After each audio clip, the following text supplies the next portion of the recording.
Her sons were sacrificed, their bodies left unburied on a desolate hill, a grim offering to appease an ancient sin. But for Rizpah, their mother, the story did not end there. This is the chronicle of a love that stared down despair, endured the elements, and whose silent lament echoed even to the throne of King David. Welcome to God's Storyteller, where Bible stories are told. The wind, a familiar breath across the terraced hills of Gibeah, carried the scent of dust and distant olive groves. It was a scent Rizpah, daughter of Aiah, had known all her life, but today it felt different, laced with a chill that had little to do with the season. It whispered of endings, of power lost, and of the precarious silence that follows the fall of a king. She sat in the modest dwelling that had been hers since the shadow of Saul's house had shrunk to encompass only the loyal, the forgotten, or those too insignificant to warrant the new king's immediate attention. Years had passed since the disastrous battle at Gilboa, since the mighty Saul and his beloved Jonathan had fallen on their own swords rather than face Philistine capture. Years since the crown of Israel had shifted, decisively, to David, the shepherd boy who had once soothed Saul's tormented spirit with his harp, then become his most formidable rival. Rizpah was no queen. She had never worn a diadem, nor commanded legions. She was a concubine, a secondary wife in the complex tapestry of royal households, bound to Saul by custom and perhaps, once, by a flicker of affection that had long since been overshadowed by his descent into a dark, suspicious madness. Yet, she had borne him sons, Armani, her firstborn, quick-witted and strong like his father in his prime, and Mephibosheth, quieter, more thoughtful, with a gentleness that reminded her, achingly, of Jonathan, though they were but half-brothers. Her sons. They were the anchors of her world, the living remnants of a lineage that had once promised greatness. Now, they were simply the sons of a defeated king, their names a potential liability in a land still learning to breathe under a new dynasty. She remembered the whispers that had followed Saul's death, the furtive glances, the sudden silences when she entered a room. The kingdom had fractured then, with Abner, Saul's formidable general, anointing Ishbosheth, Saul's remaining legitimate son, as king over Israel, while Judah clung to David. Rizpah, with her 2 young boys, had navigated those treacherous currents, her heart a constant knot of anxiety. Ishbosheth's reign had been brief, a bloody interlude ending with his murder by his own captains, his head delivered to David as a gruesome trophy. David. He was king now, over all Israel. A unifier, they called him. A man after God's own heart, the priests proclaimed.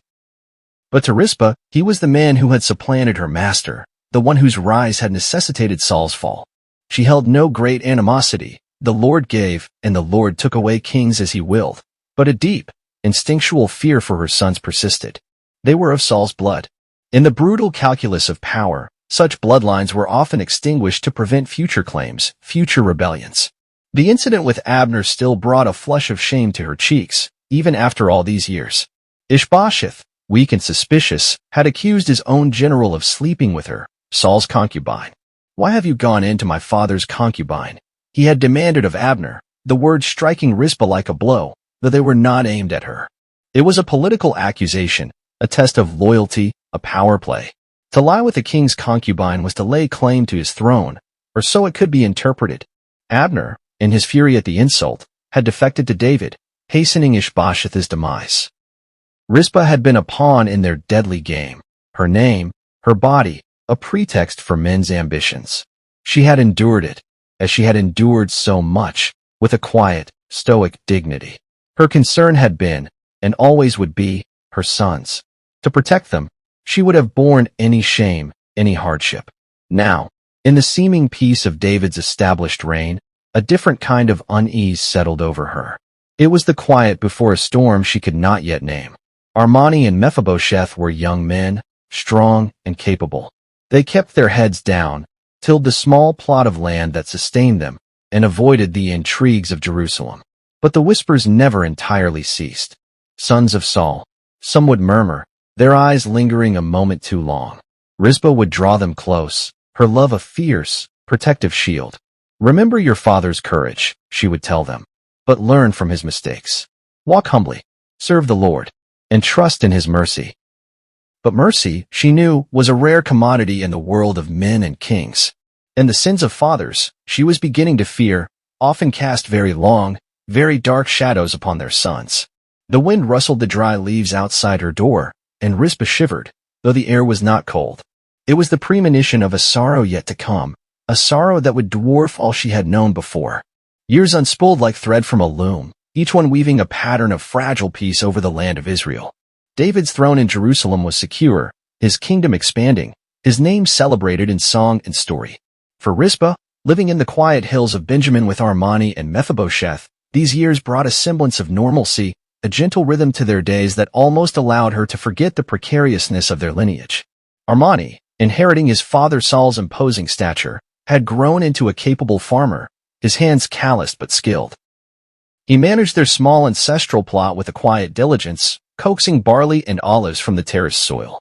Mephibosheth, more introspective, found solace in the ancient stories in the keeping of their family's traditions, his voice surprisingly resonant when he recited the Psalms. They were good sons, respectful and hard-working, a quiet comfort to Rizpah's heart. They rarely spoke of the court in Jerusalem, content to live apart from the glittering, dangerous world of power that had consumed their father. Rizpah, too, found a measure of solace in the routine. She ground the grain, mended their garments, tended the small herb garden beside their dwelling. The sharp edges of her earlier griefs had softened with time, though the memory of Saul, in all his complex glory and tragic downfall, remained a constant, bittersweet ache. The fear for her sons had receded, not vanished, but lulled by the passing of uneventful seasons.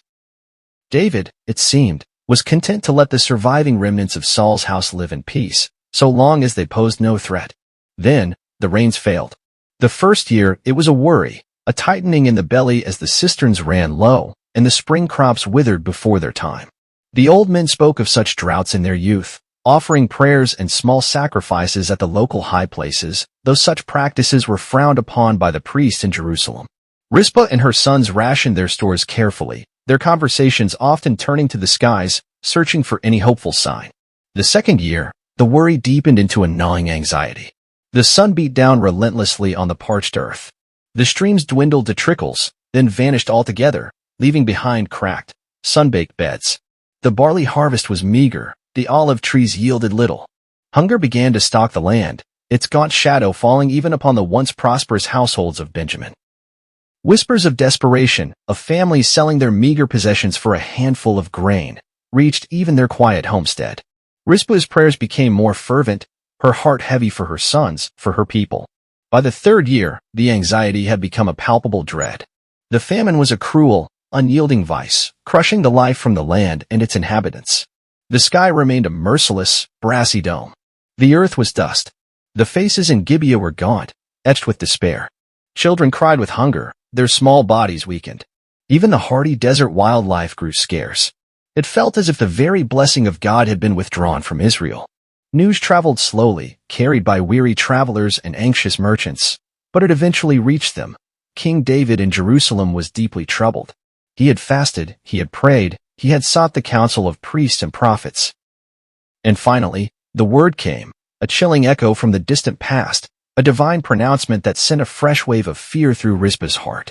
An old kinsman, his face as dry and furrowed as the land itself, brought the tidings to their door. "The king has inquired of the Lord," he said, his voice raspy. "And the Lord has answered. The famine, it is because of Saul." Rizpah felt the blood drain from her face. Saul? Her Saul? How could a man dead these many years still cast such a long, devastating shadow? Because of Saul and his blood guilt, the kinsman continued, his eyes avoiding hers, because he put the Gibeonites to death. The Gibeonites. The name resonated with a distant, ominous clang in Rizpah's memory. She vaguely recalled the stories from her youth, from the early days of Israel's settlement in Canaan, long before Saul was even born. The Gibeonites were not Israelites, they were a remnant of the Amorites, the original inhabitants of the land. Cleverly, they had deceived Joshua and the elders of Israel into making a treaty with them, swearing by the Lord God of Israel not to destroy them. And so, they had been spared, allowed to live as servants, as hewers of wood and drawers of water for the congregation and for the altar of the Lord. The oath, made in God's name, was sacrosanct. But Saul, in his zeal, in his often misguided and impulsive pursuit of what he believed to be God's will or Israel's purity, had apparently violated that ancient covenant. Rizpah searched her memory. Had there been a campaign against them? A massacre? The details were hazy, lost in the fog of Saul's increasingly erratic later years. Perhaps it had been a relatively minor incident, a local skirmish, a harsh judgment that had seemed insignificant at the time, overshadowed by the constant threat of the Philistines. But the Lord, it seemed, had not forgotten. An oath sworn in his name had been broken. Innocent blood had been shed. And now, generations later, the land itself was crying out, suffering under the weight of that unatoned sin. Armani, standing beside her, his young face grim, spoke the question that burned in Rizpah's own heart. What does this mean for us, for the house of Saul? The kinsman shook his head slowly, his gaze still downcast. The king seeks to make atonement.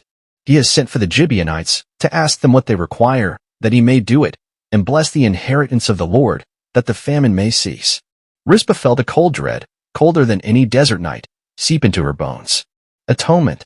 For blood guilt. The ancient laws were clear, brutal in their simplicity. Blood for blood. What price would the Gibeonites demand for the lives Saul had taken? And whose lives, from Saul's beleaguered house, would be deemed sufficient payment for sins committed long ago? Her gaze fell upon Armani, then upon Mephibosheth, who had emerged from the dwelling, his face pale with apprehension. Her sons. They were Saul's flesh and blood.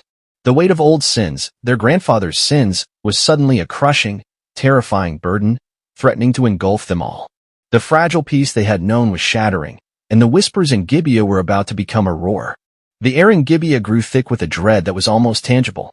Every rustle of leaves, every distant shout, seemed to carry an ominous portent. Rizpah found herself starting at shadows, her sleep plagued by visions of her sons, their faces pale and pleading. The news that King David had summoned the Gibeonites to Jerusalem to ask their terms for atonement spread like wildfire through the settlements of Benjamin. What would these ancient, wrong people demand? Days crawled by, each one heavier than the last under the unyielding sun and the suffocating weight of anticipation. Armani tried to maintain a facade of stoic calm, busying himself with the parched fields, his jaw set, but Rizpah saw the fear that flickered in his eyes when he thought she wasn't looking.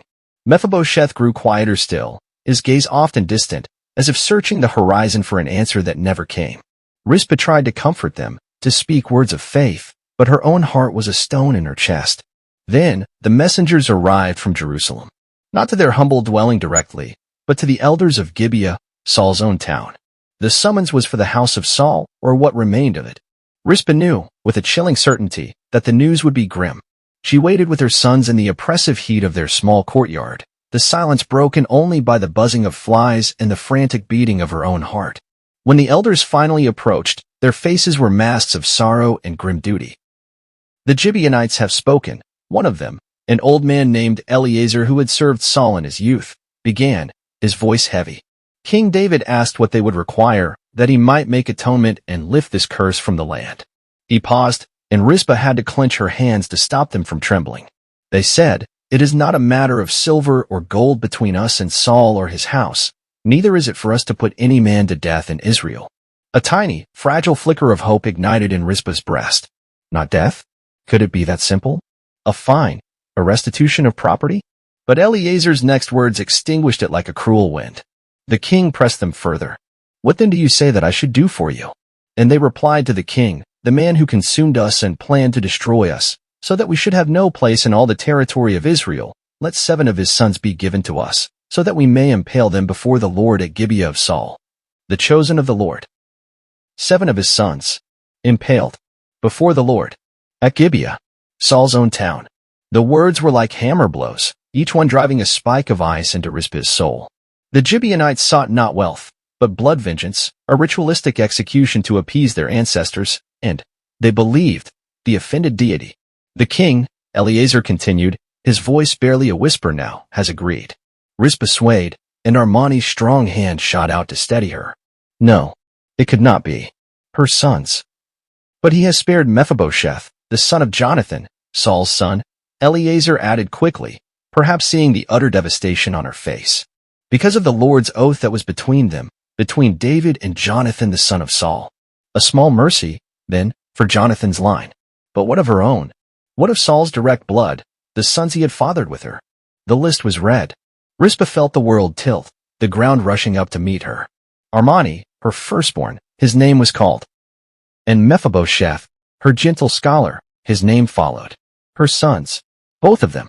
The other 5 were grandsons of Saul, the sons of Merab, Saul's eldest daughter, whom she had borne to Adriel the Mahalathite. 5 young men, cut down in their prime, to pay for the sins of a grandfather they may have barely known. But it was the names of her own sons that tore through Rizpah like a physical wound. A strangled cry escaped her lips.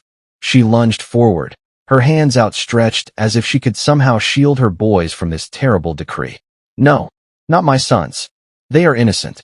They knew nothing of Saul's quarrel with the Gibeonites. Take me instead. I am of Saul's house. Let me be the atonement. The elders looked away, their faces etched with pity but also with a helpless resignation. This was a king's decree, a divine judgment, a matter of state and ancient blood feuds. What power did a concubine, a mother, have against such forces? Armani pulled her back gently, his face a mask of anguish, yet his eyes held a flicker of his grandfather's doomed pride. Mother, do not debase yourself. If this is the king's will, if it is the price to lift the famine from our people, then— His voice broke. Mephibosheth, pale and trembling, could only stare, his eyes wide with a terror that mirrored her own. In the days that followed, Rizpah moved as if in a waking nightmare. She pleaded with anyone who would listen, kinsmen, elders, even distant acquaintances who might have some influence in Jerusalem. She sent desperate messages, begging for an audience with King David himself. But the doors remained closed. The decision was made. The price of atonement had been set, and it was to be paid in the blood of her children. The final farewell was an agony beyond words. She held Armani, her strong, capable son, and felt his body tremble with a grief that matched her own. She clutched Mephibosheth, her gentle boy, and whispered desperate prayers for his soul, for a mercy that seemed to have abandoned them. She smoothed their hair, kissed their foreheads, memorized every line of their beloved faces, knowing it would be the last time. Their fear was a raw, open wound in her own heart. Their youth, their unlived lives, cried out against the injustice of it all. But against the combined weight of a king's decree, an ancient grievance, and a divine judgment, their cries were lost. As the king's guard led them away, 2 among the 7 chosen for the sacrifice, Rizpah's world shattered. The sun still shone, the sounds of Gibeah continued, but for her, all light, all meaning, had been extinguished. All that remained was a gaping void, filled only with a mother's unspeakable, inconsolable grief, and a silent, burgeoning rage against a fate so cruel, so utterly undeserved. The price of atonement was her heart, torn from her breast. The day of the sacrifice dawned with a cruel, indifferent beauty. The sky was a flawless, aching blue, the sun already climbing with a fierce intensity that promised another scorching day upon the famine-stricken land. For Rizpah, however, the world was cloaked in a suffocating darkness, a personal midnight from which she felt she would never emerge. A grim procession wound its way from the place where the condemned were held, up the familiar slopes towards the high place at Gibeah, Saul's Gibeah, the very seat of his former power, now to be the stage for this horrifying act of atonement. Rizpah followed, a lone figure of desolation, her feet moving mechanically over the dusty, rock-strewn path she had trod countless times in happier days. Other townspeople watched from a distance, their faces a mixture of fear, morbid curiosity, and a carefully veiled pity. No one dared to intervene, to protest. The king's decree, sanctified by the Gibeonites' demand and the perceived will of God to end the famine, was absolute. She saw them, Armani, her strong son, walking with a strained, forced composure, his gaze fixed on some distant point beyond the horror that awaited him. And Mephibosheth, her gentle scholar, his head bowed, his shoulders slumped in a despair that mirrored her own. Beside them were the 5 grandsons of Saul, young men whose lives were also being offered up to appease an ancient sin, their faces pale, their eyes wide with a terror they could not conceal. The Gibeonites were there, their expressions grim and unyielding, their presence a stark reminder of the blood guilt that had brought them to this dreadful precipice. King David's soldiers, tasked with carrying out the sentence, moved with a somber efficiency, their faces impassive. Eleazar the priest, or perhaps other local priests, may have been present to sanctify the proceedings, to ensure the atonement was ritually correct, though Rizpah could not bear to look, to confirm. Her world had narrowed to the 7 figures moving towards their doom. The place of execution was a stark, windswept outcrop, a place where the bodies would be visible, a public testament to the appeasement of the Gibeonites and, it was hoped, of God. The instruments of death were prepared. The method was impalement, a brutal and shameful end, designed not just to kill but to expose and dishonor. Rizpah could not watch. She turned away, a strangled sob tearing from her throat, her hands flying to her mouth to stifle the scream that threatened to erupt. The sounds that followed, the thud of wood, the grunts of exertion, the sharp cries of pain quickly stifled, the guttural shouts of the executioners, would haunt her nightmares for the rest of her days. Each sound was a fresh stab to her already shattered heart. When a dreadful silence finally fell, broken only by the sighing of the wind and the distant caw of a carrion bird, Rizpah forced herself to turn back. What she saw seared itself into her soul.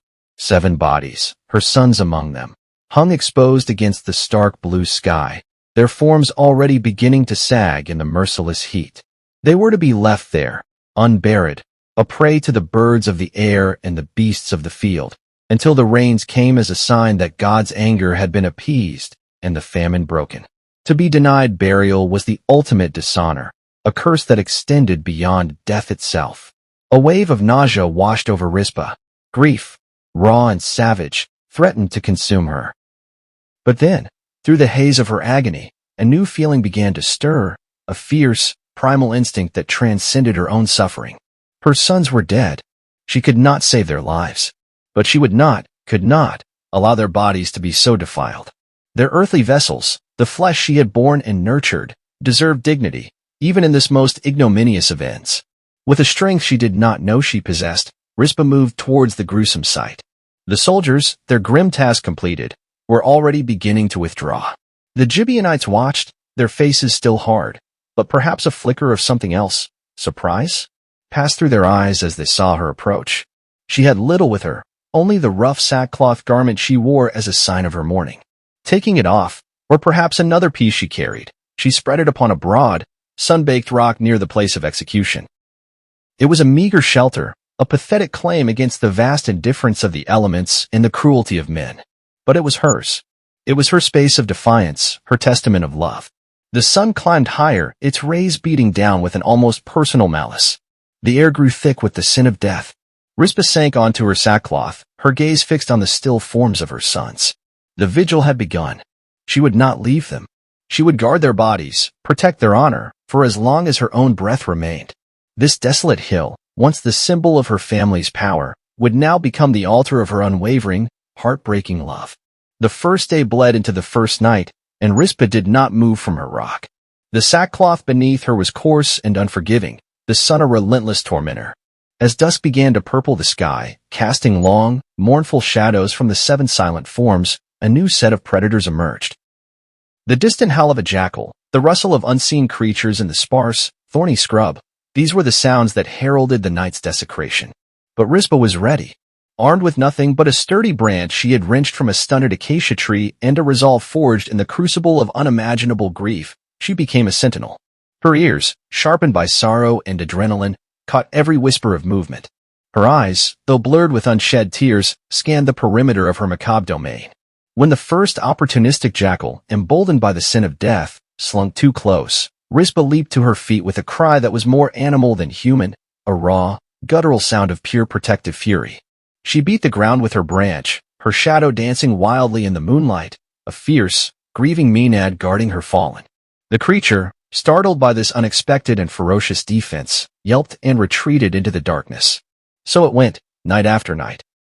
By day, it was the birds, vultures circling patiently overhead, their shadows passing like dark omens, crows and ravens, bold and opportunistic, attempting to land. Rizpah would shout, wave her arms, hurl stones, her voice growing hoarse, her body aching, but her spirit unyielding. "Not my sons," she would scream at the indifferent sky, at the feathered scavengers. "You will not touch them." By night, it was the 4-legged beasts, jackals, hyenas perhaps, their eyes gleaming in the darkness, their hunger a palpable presence. She learned their habits, their cautious approaches, their moments of boldness. She built small, smoky fires from what little dry brush she could gather, the flickering light a small comfort and a deterrent. Sleep became a luxury she could ill afford, snatched in brief, exhausted moments, always with one ear open, one eye on the precious, silent forms she guarded. The physical toll was immense.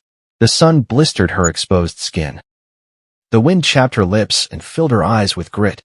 Thirst was a constant, burning companion, relieved only by the meager sips from a water-skinned someone, a pitying villager from Gibeah, perhaps, or a kinsman who dared not openly defy the king but could not bear her suffering. Occasionally left for her at a discreet distance. Food was an afterthought, a few dried figs, a handful of parched grain, enough to keep her body from completely failing, but her true sustenance was her unwavering love and her incandescent grief. Her appearance became wild, her hair matted with dust and sweat, her garments torn and stained, her face gaunt and etched with sorrow, but her eyes burned with an unholy light, the fierce, unwavering flame of a mother's devotion. She spoke to her sons sometimes, in a low, crooning murmur, recounting stories of their childhood, whispering endearments, promising them that she would not leave them, that she would honor them even in this terrible place. Days blurred into weeks. The barley harvest, which had just begun when her sons were executed, was long over. The heat of summer intensified, baking the land, making the stench of death almost unbearable. Yet, Rizpah remained. She became a fixture on that desolate hill, a living monument to sorrow and defiance. The initial curiosity of the townspeople gave way to a kind of awed respect, mingled with fear. Some whispered she was mad with grief. Others saw in her a strength that shamed them all. She was largely alone. The Gibeonites, their vengeance enacted, had retreated. The king's soldiers did not return. She was left with her dead, the silent sky, and the creatures of the wild. Sometimes, in the deep stillness of the night, under a canopy of indifferent stars, she would weep, a raw, keening sound that the wind carried away into the darkness. But even in her weeping, there was no surrender. Her vigil was not just a physical act of protection, it was a profound, silent protest. It was a testament against the cruelty of their fate, against the dishonor of their unburied state. It was a public display of a love that refused to be extinguished, a grief that demanded to be witnessed. Every bird she chased away, every beast she repelled, was an act of defiance, a declaration that these men, her sons, had been loved, had been cherished, and would not be forgotten or disrespected, even in death. The seasons began to turn.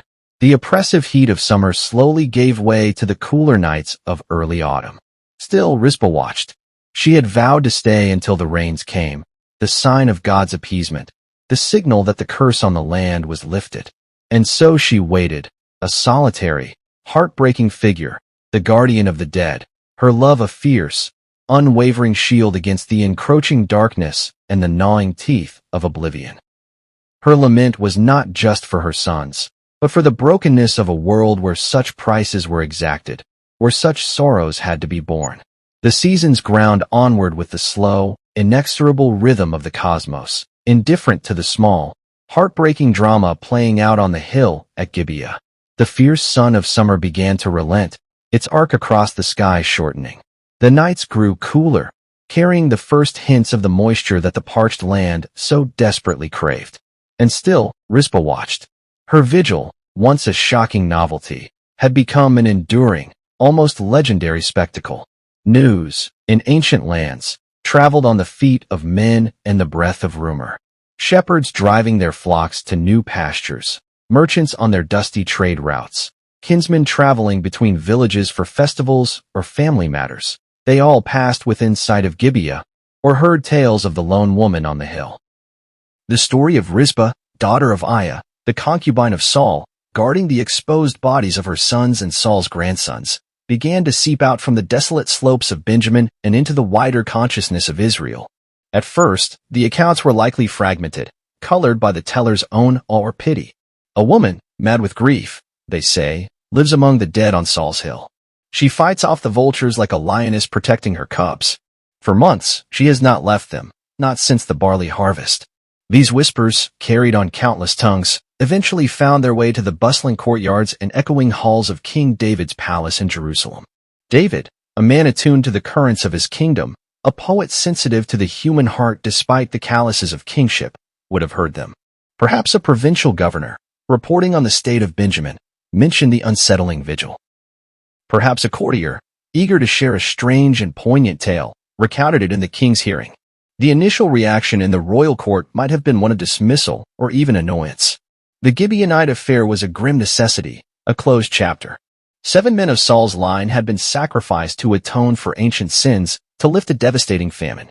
The land awaited the rains as a sign of God's appeasement. This woman's protracted, public grief was inconvenient. It kept the wound open. It served as a constant, visible reminder of the brutal price that had been paid. It was, in a way, a silent accusation.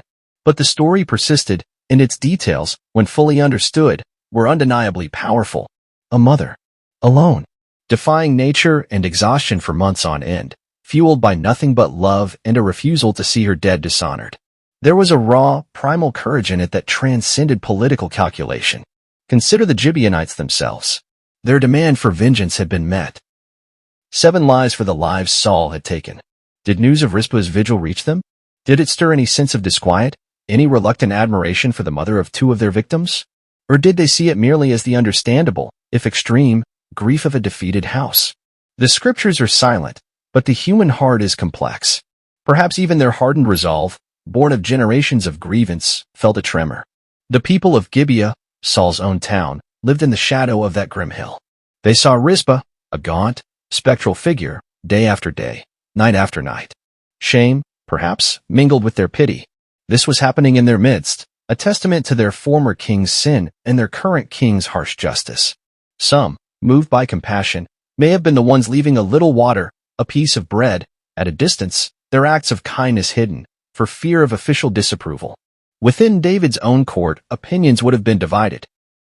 Pragmatists might have urged him to put an end to the spectacle, to have the woman removed, the bodies quietly disposed of.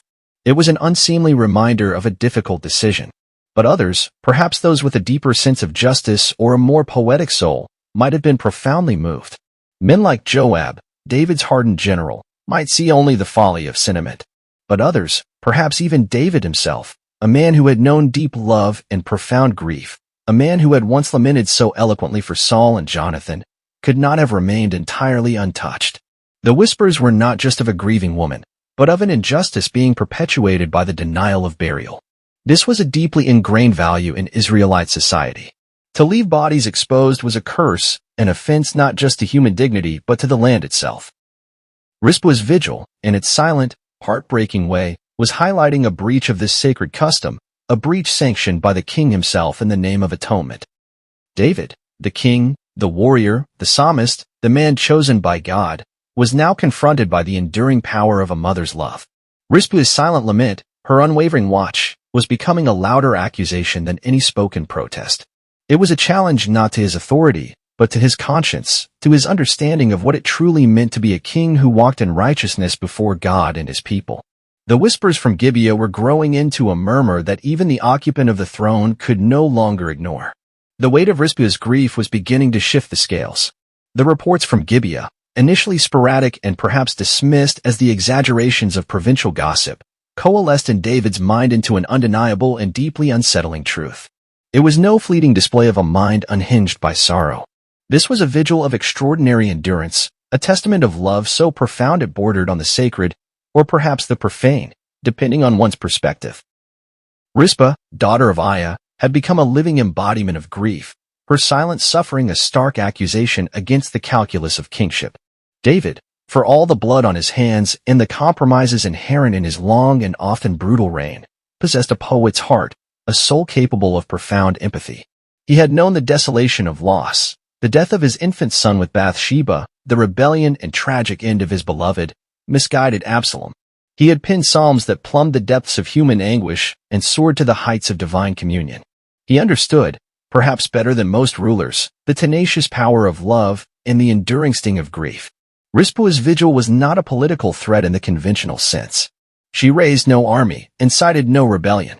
Her power lay in her utter vulnerability, her unwavering devotion, her silent, public shame. She held up a mirror to the king, to the nation, reflecting the terrible human cost of an atonement enacted through the blood of innocence, for her sons, at least, were innocent of Saul's ancient sin. He would have remembered Saul, the tormented king he had once served, loved, and ultimately supplanted. He would have remembered Jonathan, his sole friend, whose loyalty had transcended familial bonds. David had sworn an oath to Jonathan, an oath of kindness to his house. While he had spared Mephibosheth, Jonathan's lame son, The execution of 7 other descendants of Saul, including Saul's own sons by Rizpah, must have weighed on him, a grim necessity that nevertheless left a bitter taste. The custom of burial was deeply ingrained in the Israelite psyche. To leave a body unburied, exposed to the elements and the scavengers, was not just a dishonor to the dead, it was considered a defilement of the land, a lingering curse. The law itself prescribed burial, even for executed criminals. Rizpah's lonely watch, her desperate attempts to preserve the dignity of those broken bodies, highlighted this profound breach. The atonement sought by the Gibeonites and sanctioned by David had, in its method, created another kind of offense, another source of communal unease. Perhaps Nathan the prophet, who had once so fearlessly confronted David over his sin with Bathsheba, spoke to him again, not with a divine oracle this time, but with the quiet wisdom of a spiritual advisor, pointing out the moral disquiet Rizpah's actions were stirring. Or perhaps it was David's own conscience, awakened by the relentless whispers from Gibeah, that began to trouble his sleep. The image of Rizpah, a lone woman against the vastness of the uncaring sky, fending off vultures and jackals, month after month, through scorching heat and chilling nights, was a powerful one. It spoke of a love that kingship, with all its armies and edicts, could not command, a loyalty that statecraft could not comprehend. It was the raw, untamed power of a mother's heart, and it began to erode the king's political resolve. What had begun as a necessary, if distasteful, act of state to end a devastating famine was now becoming a source of national shame. The story of Rizpah's vigil was no longer just a local tale, it was an indictment. How could the rains come? How could the land truly be healed and God's favor restored, when such profound grief and dishonor were allowed to persist so openly? David was a pragmatist, but he was also a man of faith, a man who believed himself accountable to a higher power.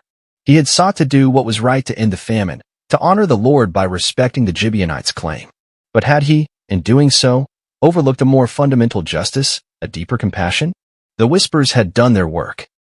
Rizpah's silent, suffering love had become a louder voice than any shouted accusation. The king was moved, not by a threat to his throne, but by the undeniable moral force of a mother's grief.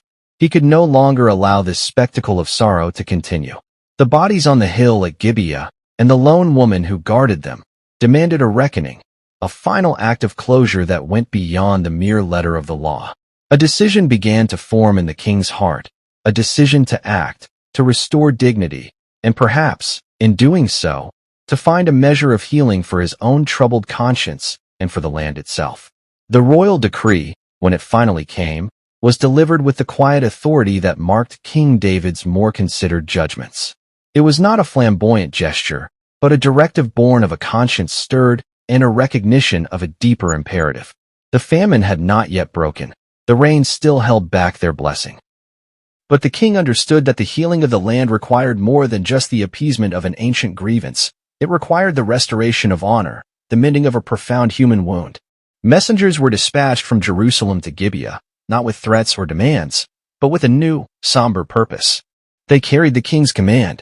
The 7 bodies that had hung exposed on the hill since the beginning of the barley harvest were to be taken down. They were to be gathered with care.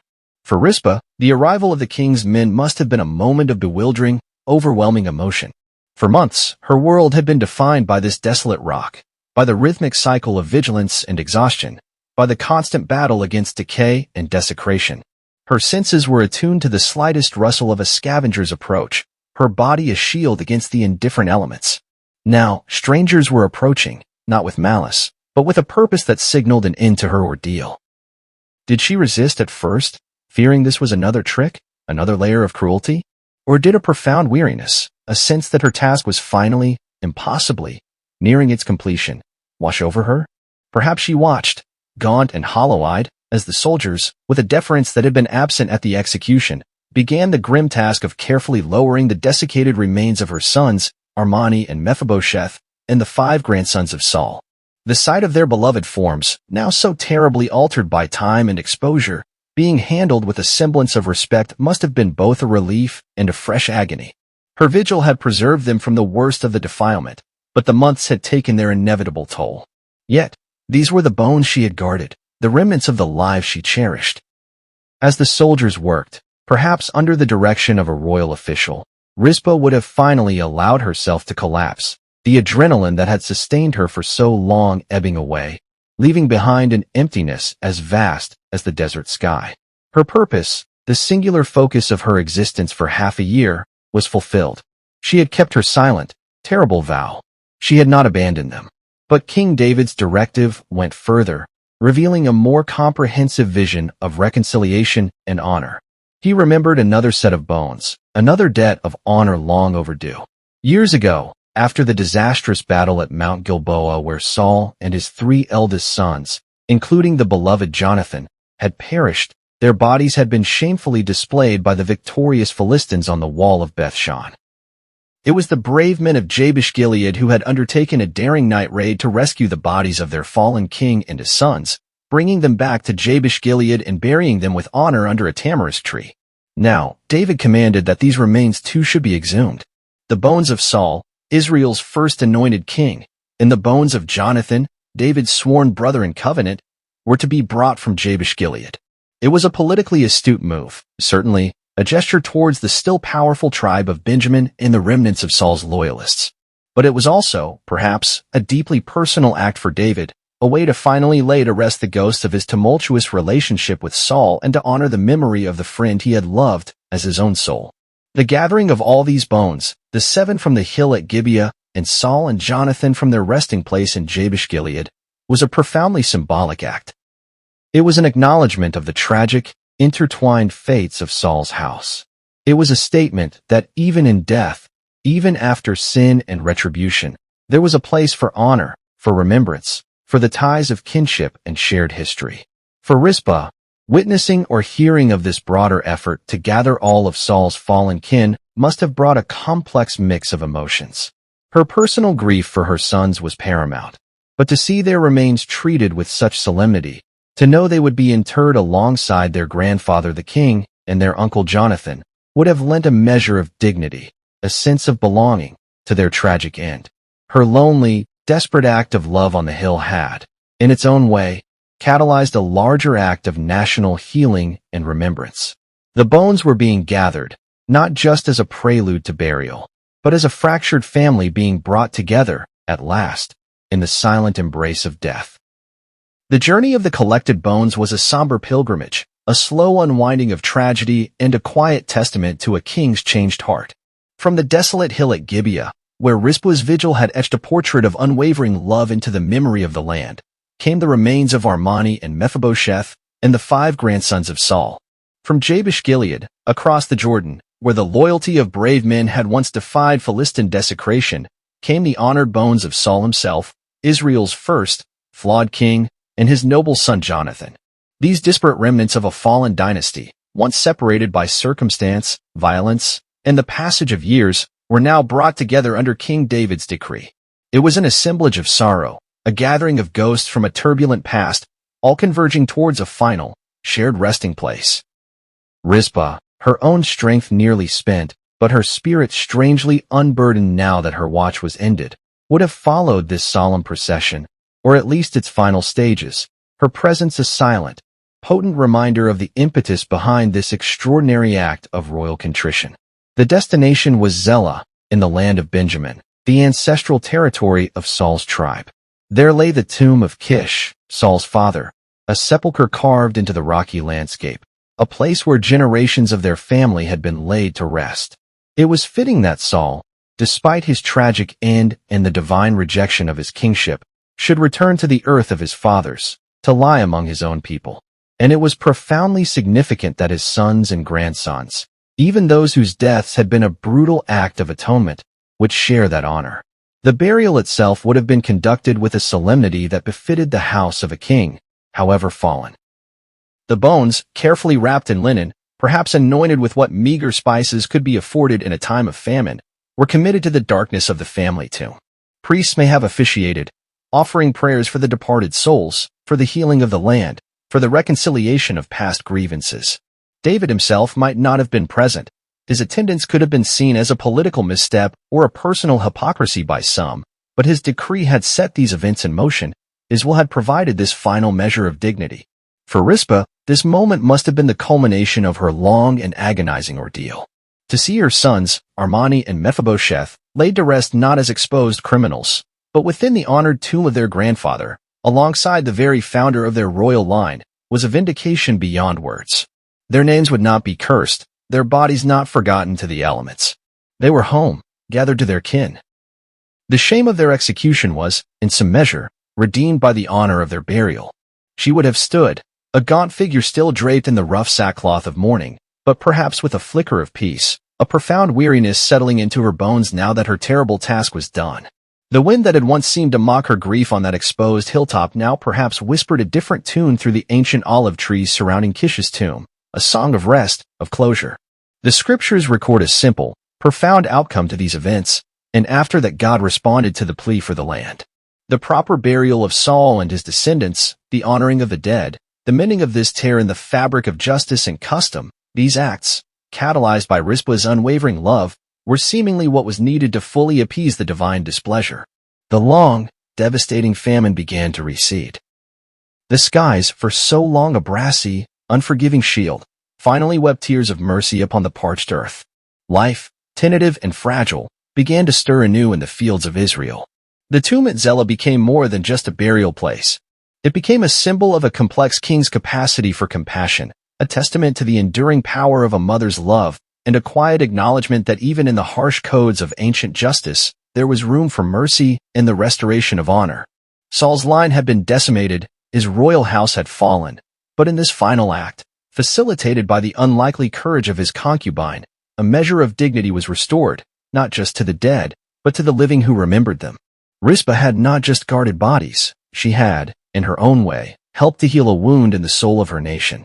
Her watch was over, but its echoes would linger, a quiet reminder of love's indomitable strength. With the bones of her sons and their kin safely interred in the ancestral tomb of Kish, and with the gentle, life-giving rains finally returning to the parched land of Israel, Rizpah, daughter of Aiah, recedes from the grand stage of biblical history. The scriptures offer no further account of her days, no chronicle of her remaining years. Having fulfilled her extraordinary vigil, having catalyzed a king's compassion and secured a measure of honor for the fallen house of Saul, she slips back into the quiet anonymity from which she briefly, and so powerfully, emerged. Yet, her story, though concisely told, resonates through the ages with a power that belies its brevity. What became of her? Did she return to the quiet obscurity of Gibeah, her days now filled with the bittersweet solace of memory, the sharp edges of her grief softened by the knowledge that her sons rested in peace? Did she find a measure of comfort among the remaining kinsfolk of Benjamin, her act of devotion perhaps earning her a new, quiet respect? Or did she live out her days in a more profound solitude, her heart forever tethered to that desolate hill where she had kept her watch? We do not know. But her legacy is not in the unknown details of her later life. It is etched in the narrative of a nation, a testament to the indomitable strength of maternal love, the courage of profound conviction, and the capacity of a single, seemingly powerless individual to stir the conscience of the powerful. Rizpah's vigil was an act of raw, elemental grief, but it was also an act of profound moral witness. In a world governed by the harsh dictates of kings, by the brutal logic of blood feuds and political expediency, she asserted a different kind of power, the unyielding power of love and remembrance. Her actions did not, and could not, bring her sons back from the realm of the dead. The price of Saul's ancient sin, and the Gibeonites' demand for atonement, had been irrevocably paid. But Rizpah, through her unwavering endurance, transformed their shameful execution into a narrative of honor. She refused to allow their deaths to be the final, ignominious word. She insisted, through her silent, suffering presence, that they were more than just pawns in a divine or political reckoning. They were beloved sons, deserving of dignity even in their tragic end. King David, in being moved by her plight and ordering the honorable burial of Saul's descendants, demonstrated a depth of character that transcended mere kingship. He showed that even a powerful ruler could be swayed by the moral force of individual suffering, that justice could be tempered with compassion. Rizpah's vigil, in its own way, provided David with an opportunity to demonstrate his own capacity for magnanimity, to heal old wounds, and to unify his kingdom not just through strength, but through acts of grace. The echo of Rizpah's love reverberates not in grand pronouncements or mighty deeds of war, but in the quiet, persistent power of devotion. Her story is a reminder that history is shaped not only by kings and prophets, but also by the seemingly small acts of ordinary people driven by extraordinary love. She stands as a timeless symbol of maternal fortitude, a figure of heartbreaking courage who, in guarding the bodies of her dead, reclaimed a measure of their humanity and, in doing so, touched the heart of a king and perhaps the heart of God. The rains came, the land healed, and Israel moved on. But somewhere in the collective memory of the people, the image of Rizpah, daughter of Aiah, keeping her lonely watch on the hill of execution, would remain, a poignant and enduring testament to the fact that even in the deepest darkness of grief and injustice, the light of love, however fragile, can refuse to be extinguished. Her lament became a legend, her vigil a victory of the heart, her name forever linked with an act of devotion that shamed the powerful into acts of compassion, ensuring that her sons, and the legacy of Saul's house, would not be utterly forgotten. God's story is still unfolding. Keep seeking, keep believing. Until next time.